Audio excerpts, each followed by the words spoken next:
We are live. Welcome back to the Bounty Hunters every Wednesday at 8:30 Eastern. As always, I'm here with the Canadian. Say hello. Hello, hello. And I guess he's Australian, but I mean, he's been in America for so long. We'll go with the Australian. Say hello, Australian. G'day. Well, that's good. I like that. Yeah, He still that got makes it. me- Still that got makes it, mate. feel more Still got international. it. I like it. What are we doing tonight, gentlemen? Well, we're reviewing the episode 7, The Spies for Mandalorian. We're so behind. A week behind, Mandalorian. that's it. We got two Right. episodes to go, so let's do it.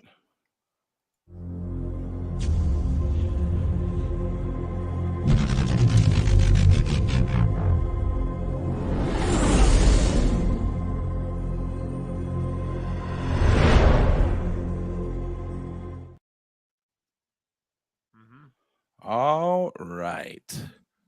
So, just so everyone knows, this will be a spoiler right from the beginning. We are definitely going to be talking about no beating around the bush. I guess the first part, if you just want to see the first few seconds, we can just go overall before we say spoiler. On a rating of 1 to 10, I did not warn you. So, if you have to take an extra second, that's fine. Give that Kachun, because Kachun definitely has his score Kachun, ready. at 1 out of 10, what do you say this episode was for you? This was quite high for me. I don't know if it's because the last episode was so shitty that it just kind of bumped this up a bit more than it would have been. But yeah, I gave it a 9.4. I really enjoyed it. You think my reactions are great. If you were to go back and look at Craig's reaction there, I don't think I've ever seen a face like that in my life. That's He's pressing that button. No. Yeah. No. I mean, I'm not like a 0.9, but 9.4. Wow, that's up there with like some of the great shows of all time. Holy but Jesus. Okay. I don't know where the Canadian's gonna go because I think he went like a 2 or something last week.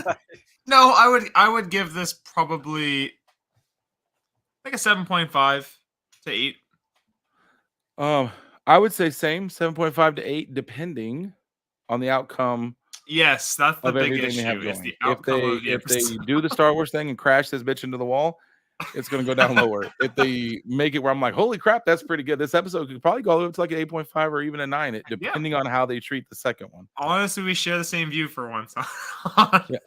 We always share the same view. You're just absolutely, it's just some of us get a little muddied in the road. You're just wrong like 10% have of the time. You have like a depends clause in that score. Yeah. Okay. All right. So I guess let's start with what worked for you in this episode and what did not, Canadian. I liked the action that there was in the episode. I thought it was pretty good, minus some weirdness with armor related things, but that was definitely a highlight for me. I really enjoyed seeing the Shadow Council. That was probably the highlight of the episode for me, and even acknowledging the sequel stuff they talked about there, I was still engaged and excited throughout the entire time that happened, as well as Moff Gideon is always a highlight for sure. He's definitely one of the cooler and better characters in the series. So seeing him basically returning as the villain again here works really well. What didn't work? It was kind of weird through the middle of the episode. Kind of went over the place. The ending was a little it was good, but there are some moments where I was kind of thinking about things going, this can kind of be all over where Mando being captured by all those guys, and then we'll talk about all the speculation stuff that I'll bring up later, but there's a lot of really weird questions that are kind of popping up that boggle my brain. All right, Kachung, what worked and what didn't work for you? I liked seeing both sides of Mandalorians come together. That was kind of cool. Yeah. It was like, a pretty awesome Ain't gonna last, but Mentos commercial or something, That's actually very good because there was some corny parts that I was thinking, Your Mentos thing is brilliant because there's some corny parts that would be a very Mentos. There were multiple times where I was like Jim from The Office. What is going on? Like, I don't know. When they said our division destroys us, what was it? Our own division destroys us. I thought that was a cool line. I don't think exact quote, but something like that. Yeah. The Great Forge thing, that was kind of cool. The survivors, I like the fact that there were survivors, but like floating around on that sail barge or whatever was kind of a bit corny.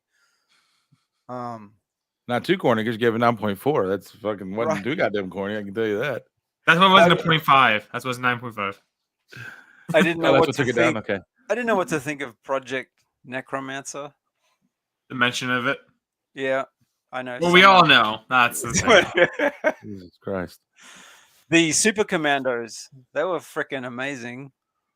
And out of all of what I saw, as far as cosplay goes, I would definitely, yeah, that would be my choice. Super Commandos. Although the Praetorian Guards with the Mando helmets, I think that really I thought the helmets Suited were much better. much better than the other ones. Yeah, I don't know about IG-12. Yes. That was one of the downsides, I think. Again, not too much of a downside. 9.4. Right. I really enjoyed watching it the whole way through, so I could pick it apart, but not as much as you guys. I don't think he picked it apart. I think Huge did pretty good. There were especially at the end where it was very much a trope. He's like, "Go, I've got this." Yeah. I did like the fact that Bo immediately cut through the other door with the Right. not go through the front door, which had Mando behind it. Not to help him. Not to help him with this game. You know what I will say about that ending while we're thinking about it, because I don't know if it'll come back up. What I did appreciate, which didn't make it completely corny trope, was it wasn't a redemption. Like this, that is who that guy is. Like he's a believer. So like he would have jumped in front of a train, or if that's what it took. He wasn't like the guy who was like, screw these people, screw this, screw everything. I want to be in charge. And I'm going to have my redemption moment, which would have been super corny. Like he was the guy that would have no doubt, no problem. Step in front of everyone and I took the first hit. Yeah. Like no doubt. Like, so that's one thing that kept it from being corny. What worked for me is, I don't know how much it's going to cost. Hopefully it won't be a Hasbro lab situation. Hopefully it'll be normal. But if I can get that, Emperor light ship, what do they call it? The ship. The Mandos are on their capital ship now. The biggest ship. The light cruiser or whatever it is. Yes, light cruiser. If I can get that ship with that big ass Mandalorian symbol on the bottom of it, like that was one of my moments. I was like, oh, and I was looking I love that, like, because the only time we've ever seen that before was the Thrawn's Chimera, where we had the design on the bottom. So seeing the Mythosaur cruising over top of over what's the town called, if you remember it called at all? I don't, but I'll talk about those idiots in a minute. Well, cruise over the town. That was amazing.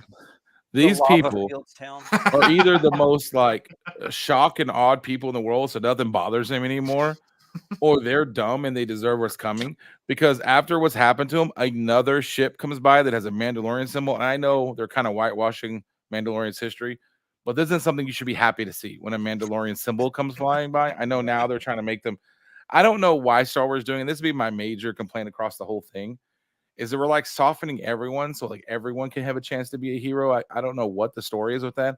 I think because the people who are writing this are really big fans of Mandalorian, so but Mandalorians aren't the good guys. They're not supposed to be the good guys. They're supposed to be the bad guys. They're conquerors. They're assholes. They kill each other. Instead, they're like the coolest now, and they're like, oh, we'll help everybody. Well, when you see a Mandalorian ship go by and they're just like this, oh look. It's kind of neat. It's providing shade. No one's screaming. No one's running for their lives. They have no idea why that's here. And they're just like, that's kind of neat, isn't it? I mean, they have a deal with them, but I don't think, like, if I told my neighbor, hey, you can come over anytime you want to and go swimming, and he's like, cool. And then I look out and there's 75 people climbing over the fence. I might go, hey, wait a minute, what's happening here? And they were just like, yeah, whatever. I did like the Mandalorians coming together. Anytime I can get Mandalorian fights, I thought it was cool. It's confusing though, because we don't know how Mandalorians are supposed to act. So do they want them to be stoic? Do they want them to be emotional? Like, I feel like they don't really know what they want with the Mandalorians. Because one example I would show is they're so hot-headed that they'll fight over the silliest thing, like a game of chess. But when they're flying over Mandalore, only like one of them seemed to be affected. He was like, oh, it's way worse than I thought. And the guy was like, well, I was here when all went down, buddy. But like, no one is like weeping. They're just kind of like, whatever. Like, and that's fine if that's how they're supposed to be. But then they also shouldn't be so hot-headed on other things if that's the case. Like, it seems kind of which way are you going with that? And there was definitely a lot of corny stuff and kind of childish stuff a little bit, because a lot of these people are kind of removed. Like, these are like pretty either the sons of the original Mandalorians and daughters, or they were very young. So I get it. But to be sitting there and he's looking around and goes, these primitives don't even know how to play chess. Like, why? Like, that doesn't even make sense. Like, everyone's saying, hey, let's get along. We're on a pirate ship, which, by the way, I was saying earlier, I don't know what's up with the pirate theme going on this season. Somebody's got a pirate theme going on. We're on a pirate ship going to like do stuff, and your guys are like, you're mocking the guy for being like these primitives, and it's like, oh, okay, oh good lord. But so I did like the Mandalorians coming together. I did like the fact that the Empire was one step, or I guess Moff Gideon was one step ahead of them and had an entire base underground. Yeah. I was very surprised by the base for sure. I was thinking the whole time a Star Destroyer is going to show up out of nowhere, out of space, and attack. And the Robo Mech that you mentioned was kind of silly. That to me just shows even more so that I don't think Grogu was supposed to be in this episode, like the rumors have said, because that's weird. Because I was saying it doesn't do anything other than provide comic relief with a no yes button. There was a really funny aspect about that, which is brought out to the fact was like, oh, he's IG-12, and he's basically Mexi. You lost, I took all the inhibitor stuff. It's just pure motion, right? And you kind of think about going, he's piloting his carcass, right? He's just basically he's like Weekend at Bernie's to the IG-11. It was a nod to the Bantha. It was a nod to that, except they went one step further instead of, and they just. I mean, it kind of is a fun thing with like he's still technically protecting Grogu by being that, but still kind of like morbid. Yeah, I'm gonna tell you right now, what you just said was so corny, but so on point. I guarantee that's what came up in storyboard. What we're doing is giving one more opportunity to protect Grogu, but at the same time he is. Isn't that neat? And somebody's like, "Oh my gosh, it is." That I felt that. That sounds awesome. He's like, inside his organs. His primary organs are just. Because here's the thing, right? He refused to let him be offensive. So maybe this next episode coming up, he gets to be a gun and someone gives him a gun. But that isn't letting him fight. This is not protective. Having a big chest, the biggest spot where people are going to shoot you, and having the little squishy guy in the middle doesn't make sense when he's in a protective egg that doesn't get destroyed no matter what happens. He needs to be in the egg and not in this skinny little robot shot where the only part you can shoot is in the middle. Like, that doesn't make sense. Anything, he should have taken that robot that creature was in a couple episodes ago. Yeah. Oh, the Grievous, the Grievous Noir or whatever. Yeah, that would be awesome. Maybe he takes that. He'll fight Gideon and get the Darksaber. I'd cry. I would probably cry. Other than that, I mean, I think it was a pretty good episode. I wasn't negative, other than where are they going with it and what questions are being answered. It's more or less the negatives for me, like you said, they come from like what's gonna happen next. Is it gonna, from the finale, is it gonna completely reverse any good in the episode in a way, or is it gonna enhance the stuff that was good? But then you're grading the next episode. Sorry? This is this episode. I know. Well, when we talk about next week, we get the review of the whole season. Because here's why. Right. Star Wars has had a really bad habit of doing things that don't make sense. And this could be an episode that totally doesn't make sense and will ruin it for me if they go down the path. The reason it comes the same way. It's like stuff like the sequels where you had 7, which was all right. But then as the movies went on, it slowly made stuff in the first movie worse, like Finn's character, right? where it devalued it later on. The more they developed it. Let's just start the first example that I think could be super cool, super awesome, super kind of Easter eggy, unless they never mention and never talk about it. And it is the fact that one of the reasons why they think that the planet is bad is because there's no communications, because the atmosphere is so eradicated, there's no communications. And we see that Moff Gideon can, from his base underground, send a communication across the universe to his spy, and he doesn't have any problem talking to her. So that would tell me that Moff Gideon is the one that's controlling whether signals get in and out. He's the one doing that, which would be super cool. Unless Star Wars just did that because they weren't thinking about it and they said, oops, like, then that's not as cool an aspect of it, because that could be a really cool aspect. But he's sitting in his base talking to her pretty far away, and yet people who are like, the next ship over can't talk to each other because the atmosphere doesn't allow it. That would be kind of silly. So like, I hope that's a good part. I think it is. I think that's what they're going with that. That could be a silly point. He has Google Fiber. He got installed on the way. Should we get into talking about some of the more theory stuff from this, basically involving the title of the episode, The Spies? The Spy. Which is a weird title, given that the episode didn't really have any spies, unless you want to think about well, the girl's a spy, obviously. That's the only thing. And if that was the case, that's a really weird decision.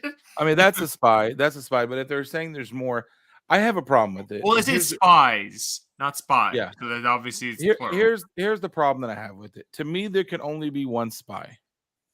Or logically. The spies. There can only be one group, in my opinion. After I worked this out, because I worked this all out, so I'm right. I know it's all in my head. I've worked it all out.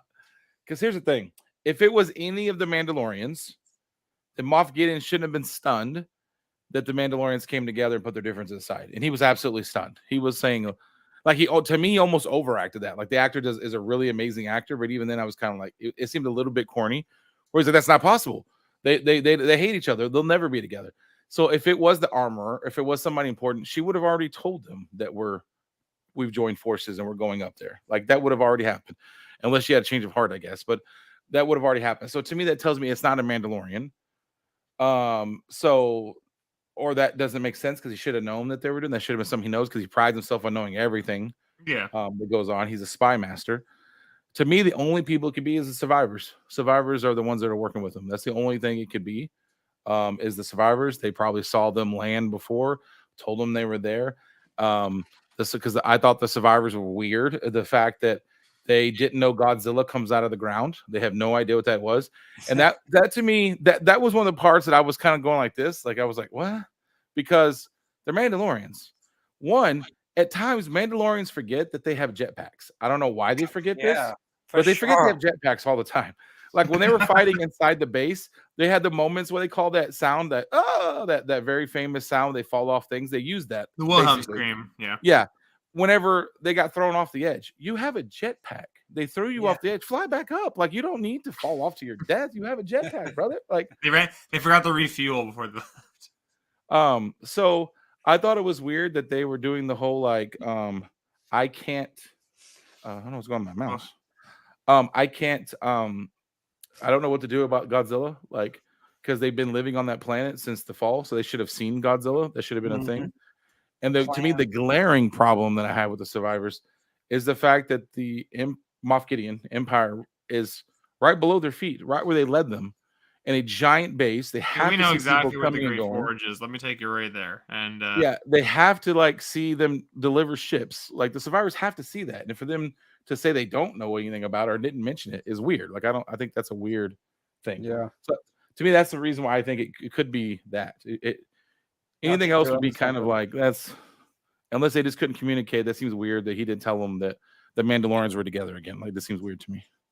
But yeah, I mean, it would make sense. Like, I can take you to the forge. Sure, that's where I'm going to take you anyway, because that's where the base is. Oh, yeah. Kenneth is here.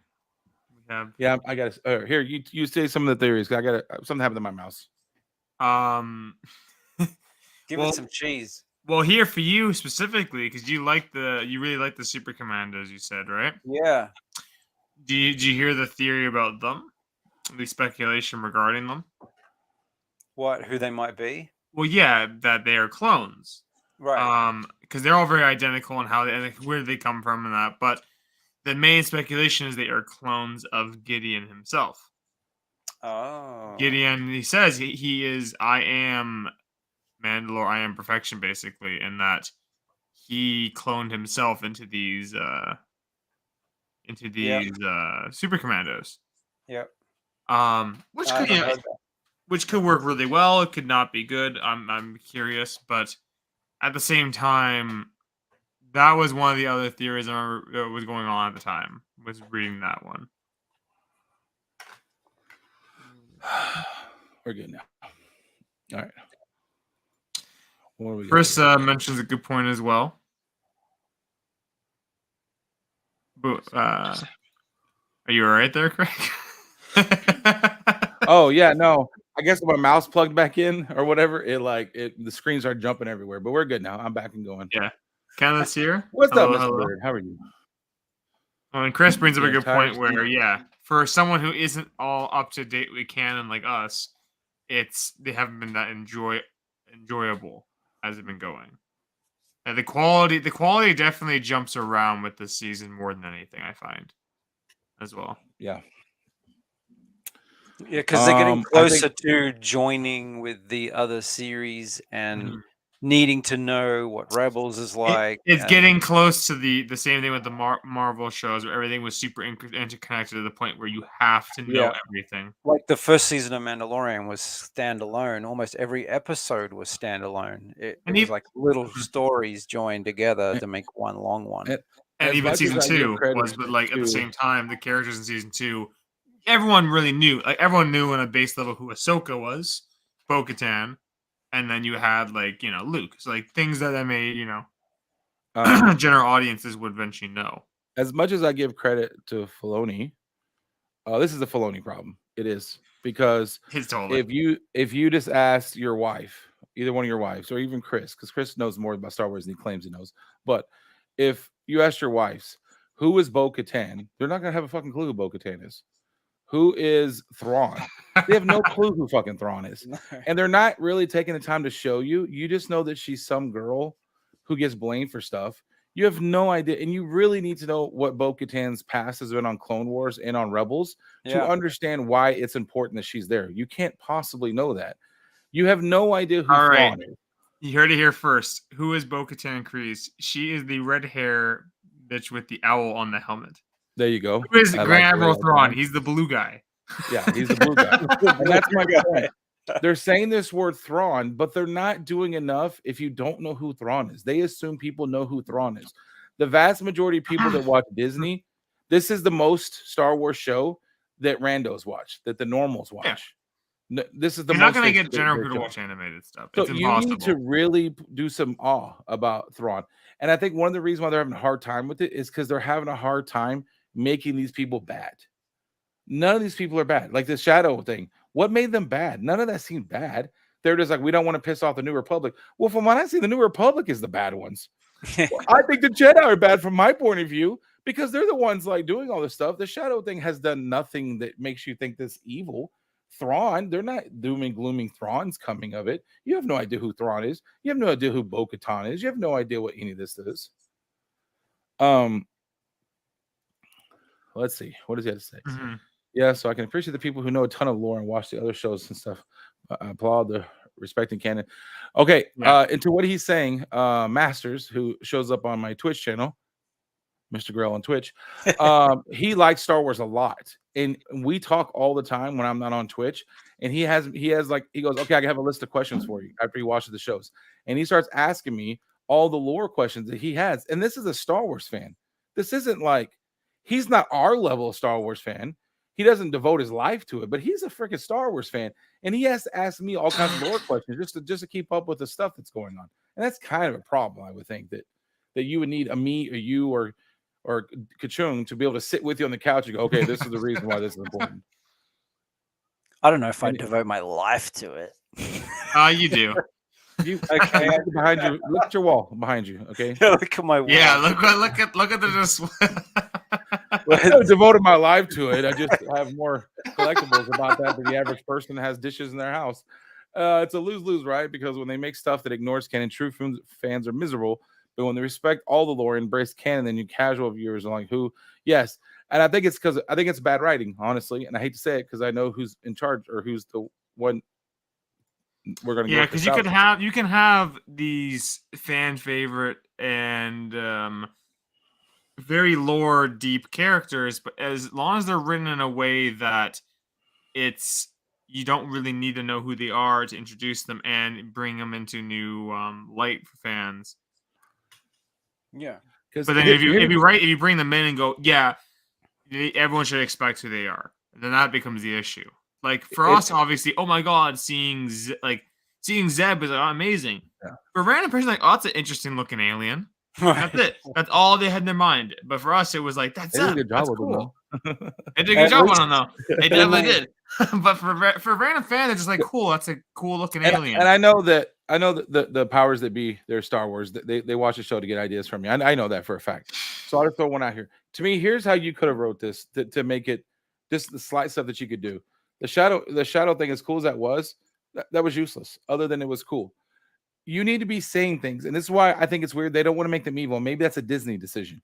You need to explain what you've raped, pillaged, and murdered to get your point. Yes, I heard about that moon. Zephyr Prime 6. What you have a little problem there? We had a little uprising, but you murder half the population, they get really calm really fast. Okay, now you know these people are bad. But they didn't say any of that kind of stuff. They were just, there's money to be made. That doesn't mean they're bad. Then the thing with Thrawn, how you know this is a Darth Vader type, this is somebody that should be respectful, is when they kept saying, hey, I don't see Thrawn. Maybe it's not from new leadership. Thrawn's right-hand man goes, you want to say that again? Like, should I tell Thrawn that you're looking to replace him? I'll put you on speakerphone right now. Put you on speakerphone. Yeah, immediately he backs down a bit, goes, no, that's not necessary. I was just saying it'd be easier if he would show himself. Because none of them are afraid of him, so why should I care that Thrawn's coming? None of the shadow things are afraid of him. They're like, yeah, maybe we should. Well, they're not even afraid of him. So what was the point of that? Like, it just didn't make sense to me. I feel like you could have done that without like making it where you had to know all the lore, just by saying, well, I can tell him if you would like. And then Moff Gideon, who's bad, even though he's kind of not bad, but he's bad, but whatever, is like, well, no, never mind. Like, then it's well, hold off. Let me talk to him myself. Don't tell him anything.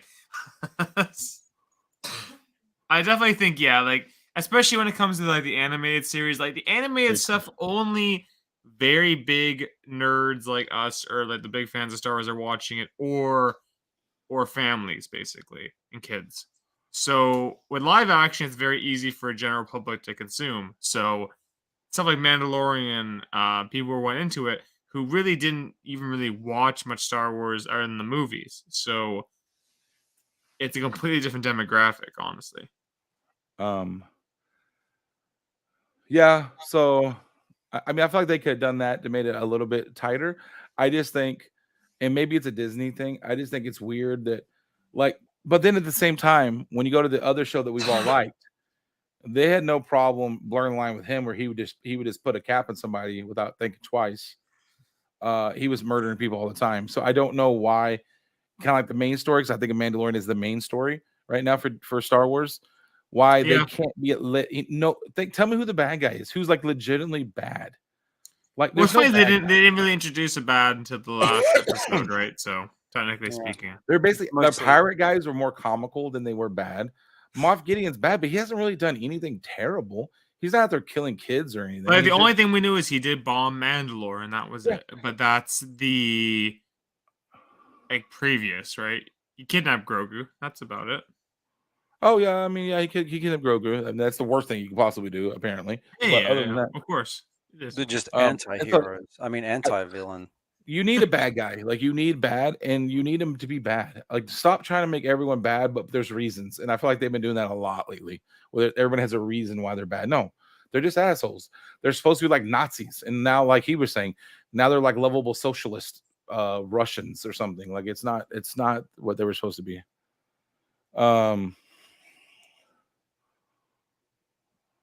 Who are the real big bads? I don't know any real big bads in that time period. Mm-hmm. Who's the big bads? in this time It period. is the New Republic. It's probably the New Republic, honestly. Like I don't Yeah. know. The Hutts are off the I board. Even the Yeah. Sarlacc pit's dead. Yeah. It's a pretty peaceful time in the world, man. Unless you get a little too crazy, and then they try to give you the tickle of the brain to make you feel better about yourself. It's gonna be fine. Don't worry about wipe your mind. So, it.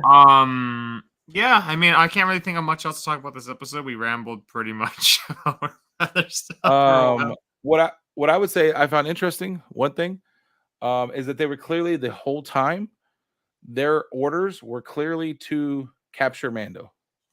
They were not shooting at him. They pulled out the Grappling ropes and the grappling hooks to tie him up. Like they had no intentions. Do you They want think they're him gonna around the remove his head. helmet? They're gonna forcibly remove his helmet. Well, whatever they can. I mean, you just can't do it yourself. You can have it forcibly removed. It doesn't make. Plus, at this point, like we were saying before, they haven't told us.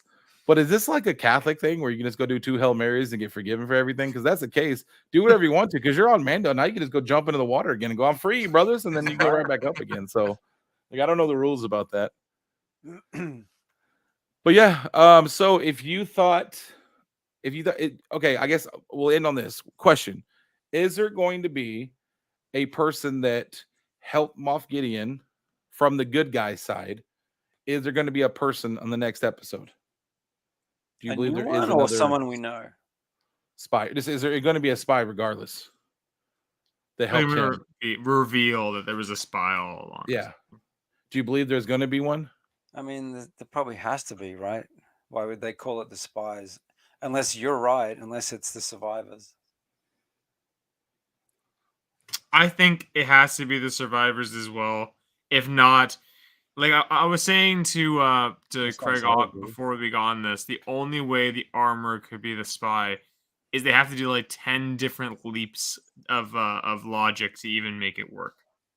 And they're not going to do it if that is the case. So. That's freaking Ray level logic. It is going to make me go nuts if she's the thing. Like, and I mean, I see where they, she got elements of the Death Watch, but so is Gideon. We actually don't know that Palpatine's the power. Like we know as the people watching, but the people. Well, they know they still. For them, they're all still. He's still dead. He's still dead. Yeah, he's still dead. So they technically don't know. Yeah, and as a fan base, I'd appreciate if you didn't mention that either, because you're just trying to trigger me now. That's like every time when you mention suddenly, I think Rey's my favorite character, and you just watch me go. We maybe have half a Snoke by now. We got half a Snoke. We got his feet. We got his feet, and we got his legs. So yeah, I think we're on the same page. There probably will be, but this will be the most careful they need to be. Yeah. I am very excited to see this next episode, the finale, and how that's going to turn out. Snoke. I don't think Snoke has presented himself yet. He has not presented his baboon ass just yet. At this point, he's out there, I would imagine. What are they going to do with Mando? Is he bait? Is he going to be cloned? Do they want to? I don't know. Erase his mind and turn him into a bad guy? Dude, that would be like old school. They're gonna and he's gonna go around and start attacking people, and they're gonna have that moment where Baby Yoda's gonna go, "No, remember me." He's like, "Oh," he's trying to fight off the. He lights him on fire, and he just running around screaming. Well, we're gonna find out. Solo is your favorite? I actually here's that's for another time. There were yeah. Let's not talk about that right now. There were opportunities for goodness, but. I can't get into what could have happened. So, yeah, slides. So that's the end of that. So now we're gonna go into our news and new comic releases. News. We got 2 character posters. There's the IG-12 corpse. Grogu put his hands on his hips. And then the Praetorian Guards with a better look at their helmets. Here's the thing about that doesn't make sense to me. Like I like the way they look clearly, but one, why is everything so Mandalorian? First off, and it's a very strange because the thing is with the fact that he asked Hux for the Praetorian, so they were separate from his crew, which makes sense. Why do they have the that style? Yeah, it's weird. I wouldn't mind them explaining that because I don't understand why they have that helmet. Maybe when he Before the showed build. up, they were like, "Hey, can we get you looking like a little like?" Well, they have a forge there, and that's all it has to press. Like it just presses. Oh, it only has that design. Yeah. That's the last design that was in the Yeah. the forge, and like, hey, we That'll got to hit print. We can't change it. Everyone gets a Mandalorian helmet these days. So the Tales of the Jedi. So when Celebration happened, they announced it. They had no release date, but they kind of set up really recently. They announced a release window. So they said that after season 3, a Bad Batch will be the finale of Bad Batch. That's all over. We're gonna follow that up with Jedi, Tales of the Jedi. So 2024 is when Tales of the Jedi is gonna come out, presumably early, the first quarter of the year. It'll come out probably January, because Bad Batch will be coming out in more likely October and November. So, yeah, could be enjoyable. We'll see. Well, the first season was great. I think if they diversified it more, it'll be better. And oh, you don't think they didn't have enough people of color? Like, what do you mean? I mean, I think more than two characters. I think more than 2 characters being focused, 2.5 because you count Yaddle as half. Then I would say it'd be more interesting. That's very Canadian of you. I do appreciate you want more diversity in your Star Wars. There really wasn't anything in terms of other news. Like, I hate bus. literally no news. So there was a for Mania. There was a Black Series R5 figure released, and there was a 1/6 scale bust or half bust of Bo-Katan. That was it. I'm still judging very poorly of the Mandalorians the fact they let this damn droid live after he gave their position away. It would have been funny. That droid is force sensitive. Leave him alone. It would have been funny, and it would have fit if it's as he's saying thank you, and he gives him like a knowing thing. If one of the Mandalorians went over there and just shot him in the head and killed it, it would have been so much better, and it would have been the Mandalorian thing to do. But no, he's still hanging out with him. There's the spy right there. That was the news. Basically nothing, no news. But new comics, we got 3 things. Oh yeah. Dark Horse, they had issue number 2 of the Nameless Terror come out for the High Republic Adventures miniseries. And anyone look, it looks like comic book people drew that. That's cool. I like that. Good job, Dark Horse. The Santa Staros issue number 3 came out. The A cover on the left and B cover. I saw a panel. I will tell you right now, I've never experienced something stranger in my life. There is a panel of Santa holding a vial over her head and dumping it. Yeah. She dumps Rancor urine on herself. Nice. I bet it's probably to because I haven't read this series yet, but maybe to disguise herself. Probably, but pretty. Do you first appearance of Rancor urine in Star Wars. That Bartel cover is pretty good. I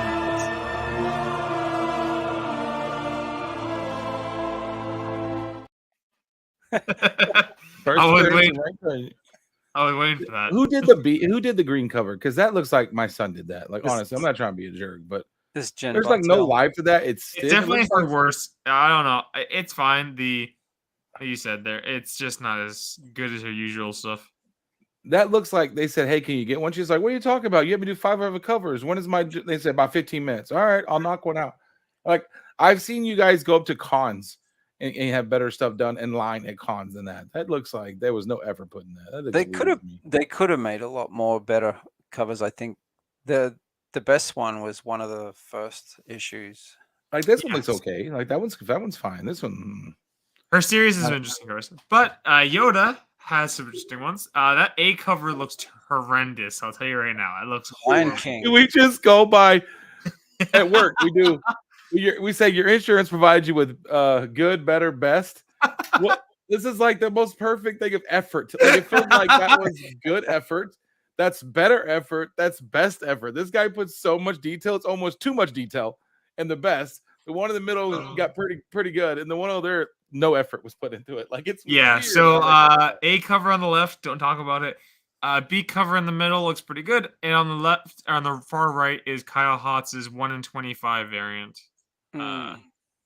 He's done a lot of those ones like that for the Let me series. tell you something. If you were the A cover artist and you were like, Phil you know, hey- Noto, I'm sorry, Phil Noto. You did a bad job this time, man. You did a really bad job. and then you looked at that and you didn't even bother giving any detail to the Sasquatch over there. Like, I couldn't even tell you who that is. That's like, there's no life in that.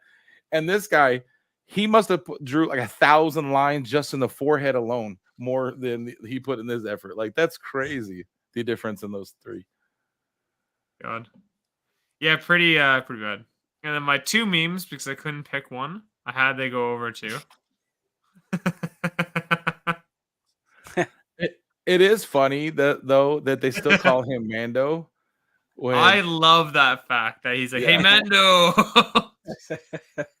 And the fact that nobody else does turn around, like, that makes a good point. They're like yelling Mando, and all the Mandalorians just know it's not them. Like, oh, yeah, that's idiot Mando. Everybody knows that's what they call him. So good. This is pretty good. Those are pretty good. Good job on those memes this time Thank around. you. Yeah. They're pretty good. And you didn't trigger me with any high end toys or anything. This has been a fantastic episode. I know. Next week will be great, though. I'm sure. Next week we'll have some good stuff. I can imagine. That'd be like, you know, you going into Hose's street and saying, "Hey, Canada, Hey, Canadian. And you go- Canadian." They've all seen this show. They know if I walk into Toronto and it's "Hey, Canadian," they're like, "Oh, he's talking. He's not talking to me. He's Come talking on, to me." that guy. Come on, that guy. All right. Well, I think that's it. Thank you for watching, everybody. Thanks for joining us. If you like our antics, you can always sub up so you never miss a thing. Every Wednesday, 8:30 Eastern, where they're doing deep dives on characters or reviewing TV shows. Next week will be the finale of The Mandalorian. Come by here for me to say, "Holy crap, that was awesome." For better Spoiler or alert. worse. For better or worse. Spoiler alert. I've never said, "Holy crap, that was awesome." But let's go here. That's a lie. Andor. Oh, yeah. No, that was awesome. Yeah. But all right, we'll catch you guys later. Have a great night and see you later. Don't put your hand out there. There you go. That's better. Yeah.